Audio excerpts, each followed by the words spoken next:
Well before we ever rolled any film, we gathered together a small army of people to work on how to get the clickers right. And getting the clickers right means that people who have played the game will go, that's it. And people who haven't played the game are gonna go, oh my God. To present the clickers on screen correctly, my feeling was that we had to make 5,000 decisions exactly right. We brought Barry Gower in. Barry Gower worked on our prosthetics on Chernobyl. He's the best.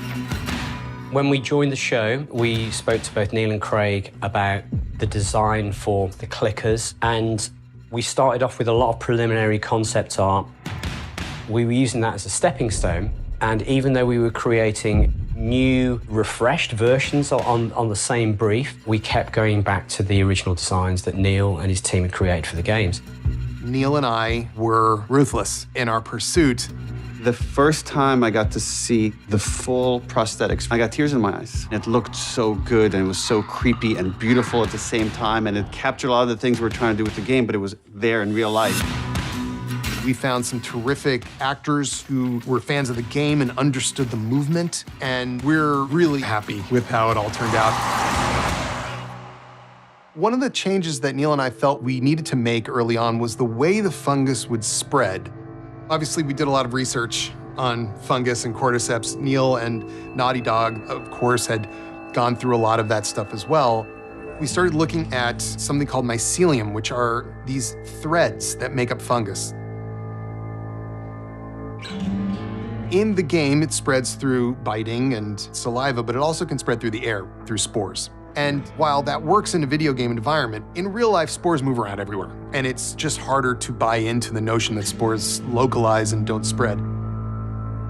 Craig had this idea that I loved, which is just like the way fungus operates, is sometimes it's like the largest organisms you could have in the forest. It's a single organism that could just communicate to different parts of it. Like if you touch a tendril here, a mile away, you could wake up a horde of infected that will now like come after you.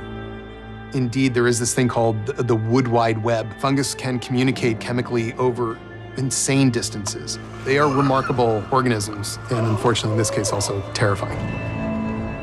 And that's one of those changes that we made from the game to the show. In the game, it was the military chasing us, but we felt like, just again, the way it was playing out, we couldn't sustain that. And I believe it's actually more dramatic and kind of interesting than what happens in the game. Tess was a character that we did quite a bit of expansion on. She doesn't have any particular emotional connection to the world as far as we know. So in that regard, she's kind of a perfect survivor. Once she understands what Ellie is, and that Ellie represents some modicum of hope for the world, you see that there is something in her that was always there that is ready to come back out. When Tess finds out that Ellie is immune, there's immediately a light bulb moment for her that goes off, which is like redemption. I think Tess goes, if they do this one thing, that can potentially save everyone. She can in some way be redeemed for all the shitty things that she's done.